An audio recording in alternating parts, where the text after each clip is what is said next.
So, I hate that we even got to, even talk about this, but it ain't. It's some big brother shit, man. Word. What's your if you pulling up on Ja and you see him, what's your first? You know what's crazy?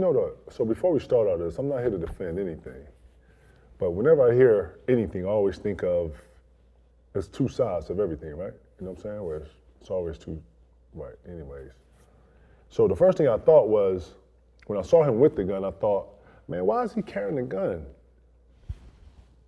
Like that's the first thing I thought. Like, man, it's something in his personal life got him rattled or something. You know what I'm saying? I went there, and I'm thinking to myself, like, is no one doing this? He's doing this, man.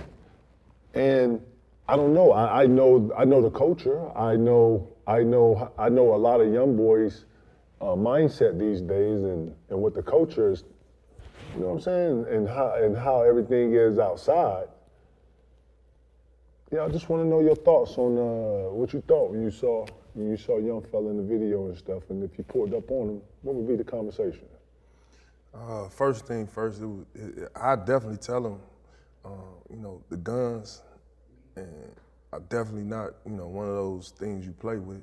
Obviously, I'm assuming, he's in Memphis, first 48 city, I believe. I just think if he got that fear of holding a gun, I think he should be in much need of security, But it's the new millennium thing, I'm assuming, being excited around your friends and, just that excitement with the new contract. I get it. I get all that. But more so than anything, you gotta be properly planning in your movements.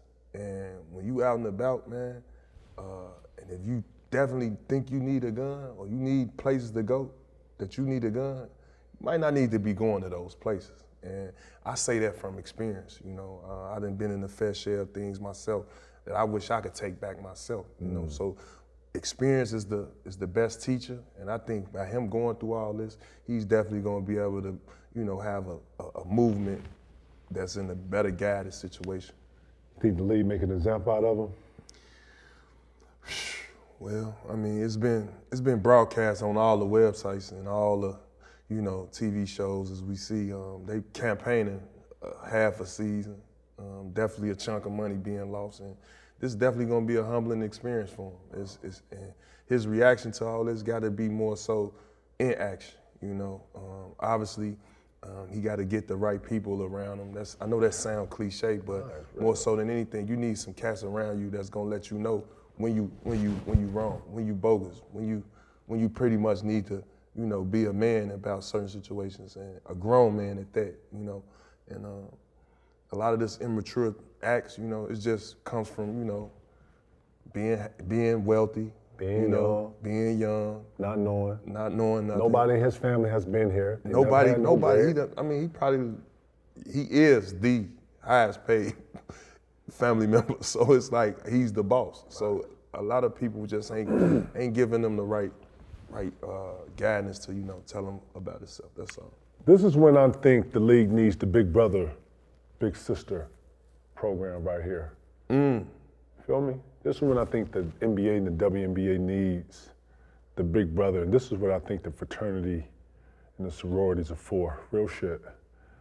Like, it's nothing like hearing it from the OG. Man, you ought to see when Jordan sit down and he got all us right here, and Mike talking. Man, Mike be talking so much, man. You will forget your day, or you will forget your schedule, and you'll be so locked into what bro's saying that you just, you forget. And I think it needs to be one of those situations where I think when young people have more access around the big brother or the OG or whatever they consider to be their influence, someone that they can listen to, someone they can take a script from. Because a lot of these kids, I'm just gonna be A1 and 100 about it, a lot of these kids don't have a script. And what I mean by that is that this is their first time being outside. This is their first time having something like this. And their dad and their mom too. So they don't know what they're doing. They just doing whatever the agent is suggesting, whatever they think is clever. And you damn near think you're untouchable until you run into situations like this. Or when the OG pull up that's been through this and been able to sit you down and talk about, and take you through the whole script, then you look at it different. Because then everybody wants to take it back once it's done. You know what I'm saying? And he has the luxury of being able to survive this, but more importantly, I don't think he's thinking about what he is, the corporate Ja. What he's actually, his actions is costing him. Like real shit. I'm not saying they're gonna do this, but if they wanted to, man, companies put language in the contract for shit like this. Mm-hmm. This is how they, not even say leverage you, but this is how, boy, it's one thing Ja needs to understand, bro. You don't get to pick and choose when you wanna be a professional young fella. When you took the hat and you put it on and you stamped it and he shook up and he gripped you. Mm-hmm. That was your, I don't even know what the word is, but y'all know what y'all know what I'm trying to say. That was him saying to the world that, yeah, I'm ready for this step and taking the next step as a professional. You got to do better, you got to put yourself around better to do better. But more importantly, I think the league needs to take this example and set up the ambassadorship around the league, universally. And it needs to be European players that can come in here and talk to other European players and get script. It needs to be players that come in here. They used to have a great program, and I don't know if the league still has it, but they used to have this two guys who used to come in and talk, and it used to be my favorite program. It used to be Dirk and yeah, I know exactly who you're talking about. Why am I going blank on other cat's name? Dirk, it's not Mitch, right? No, big fella. Big fella. I'm going blank on the names, but these two cats. I forget his name. These two cats would come in, they saying all type of shit. They cussing, they talking how me and TA talk to each other. Yeah. And you know what, man? It was the most impactful conversation, and they weren't superstars. The best part of the meet was them.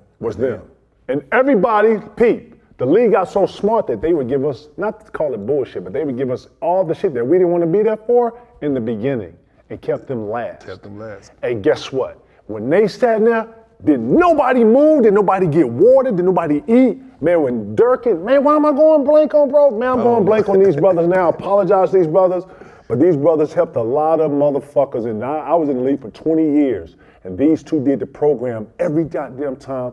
Every motherfucking time they did it with passion. And they spoke to you like this.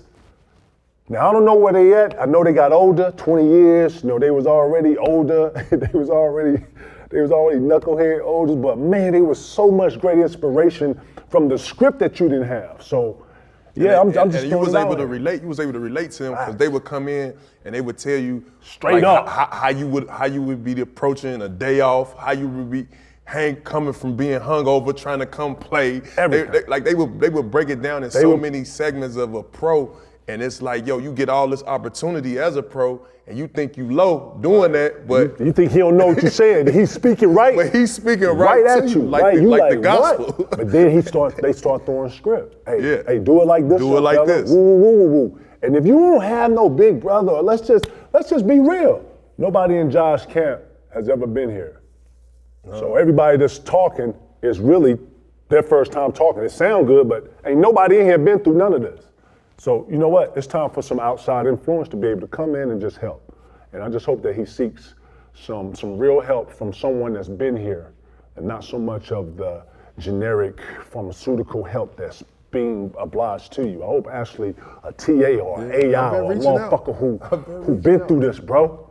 Man, that's why I say AI, man, ain't nobody, AI, TA, I'm thinking about people that actually been through some shit and can actually give real script. That's what I'm talking about. So excuse me if I'm getting a little passionate and shit, but man, I wish young fella all the best, man. I hope Adam Silver don't, man, I fucking hate this whole kind of the way it's gotta go or the way it's looking, but yeah, man, it'll be unfortunate. They campaigning for him to get. I'm hearing it. Yeah, maybe a whole season.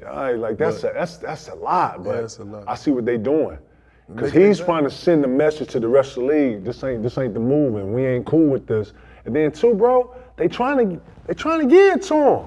No, I thought he the face, bro. I thought he was the face. Like honestly, he the new face. The most exciting he player was the new face. He was the new face. I see these kids that got, You know what I'm saying? They got the, you know what I'm saying, going with the, you know, the little, the Colorful 6'9", dreads. colorful, and everybody's and everybody doing this little dance right here. And No, they get it. They know the little get no, it. everybody in the 50 in the yacht. You know what I'm saying? Body in the yacht. You know what I'm saying? Like, you know, and I'm like, oh yeah, it's where we at. It's where we at. You know, Steph Curry had the light skin, curly hair, pretty eyes in. It's the Ja Nation now, bro.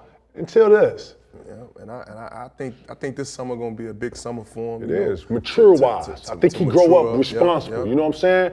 Because you know what? He gonna have to have some backbone to take this 40. Real shit. Straight up, Joe. You got to have some real backbone, and it's gonna be a process, and you're gonna have to be, you know, you're gonna have to be motivated. Because there's gonna be 40 games that you're gonna have to sit on the side and just watch. And you gotta still be in shape, and you gotta, as soon as it's 40 over, they're expecting you to come in here and then be able to go. So yeah, your whole process got to be on another level. But I'm wishing y'all fella all the best, man. Ja, if you need us, man, reach out, man. Have someone from your camp, man. It ain't nothing. Man, we all in this, bro. So, you know what I'm saying? I wish you and your family well. Real shit, my dude. Man, I reach out to his dad every day, man. I ain't gonna lie. I tell him, hey, man, I'm in y'all corner. I'm around. You know, here if you need me, call me. You know, I've been through A, B, and C.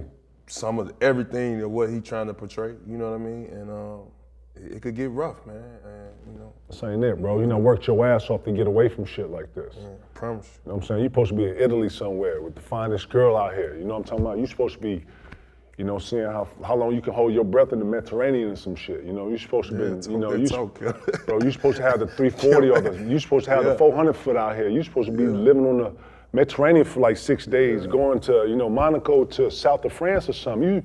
You're supposed to be out here having a film crew underwater, like, you know, shooting, you know, shit underwater and chasing fish and grabbing on the turtles and shit, bro. I'm telling you. Bro, you need to come holler at the ticket, bro. I'm gonna show you how to live. Show you how to live, straight up. I'm gonna show you how to do this. Real shit.